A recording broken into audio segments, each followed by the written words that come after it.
আসসালামু আলাইকুম। আমাদের নালাতে প্রতিদিনই মাছ মারতে আসে। এর আগের ভিডিওতে আমি আপনাদের দেখাইছিলাম ওনাদের কাছ থেকে আমি কিছু দেশি পুঁটি মাছ নিয়েছি শুটকি করার জন্য। শুটকি মানুষের সবচাইতে প্রিয় খাবার এবং এই শুটকি মাছ আমরা সবাই পছন্দ করে থাকি।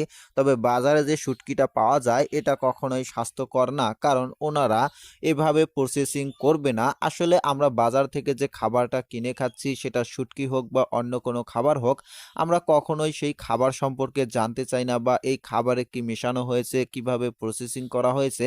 আমরা বাজারে রেডিমেড পাচ্ছি এবং সঙ্গে সঙ্গে কিনে খাচ্ছি।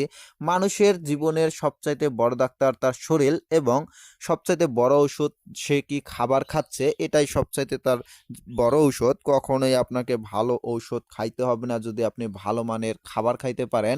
যদি আপনি অর্গানিক খাবার খাইতে পারেন, রাসায়নিক মুক্ত খাবার খাইতে পারেন, তাহলে আপনি কখনোই অসুস্থ হবেন না।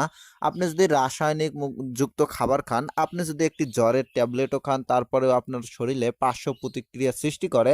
যখন আমরা মনে করে থাকি এখানে কি এমন স্প্রে করা হয়েছে রাসায়নিক প্রোডাক্ট যা আমাদের শরীরের ক্ষতি করবে, আসলে কখনোই আপনি বুঝতে পারবেন না যে আপনি যে খাবারটা খাচ্ছেন সঙ্গে সঙ্গে বিষ খেয়ে নিচ্ছেন বা রাসায়নিক পণ্য খেয়ে নিচ্ছেন। এটা তৎক্ষণাৎ আপনি কখনোই বুঝতে পারবেন না। এটা ধীরে ধীরে আপনার শরীরের সমস্যা করবে। এটার পার্শ্ব প্রতিক্রিয়া অনেক দিন পরে আপনি বুঝতে পারবেন।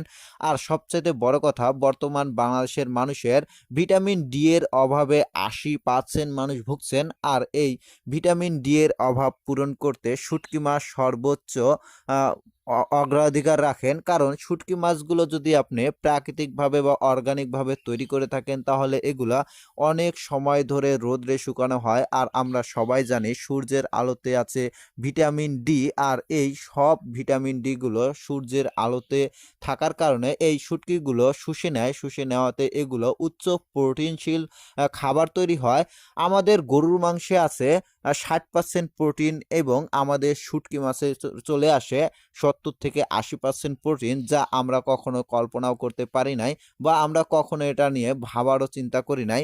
বাজারে যে শুটকি মাছগুলো পাওয়া যায় এটা আপনার শরীরের ক্ষতি করবে বেশিরভাগ। এতে স্প্রে করা হয়েছে রাসায়নিক পণ্য।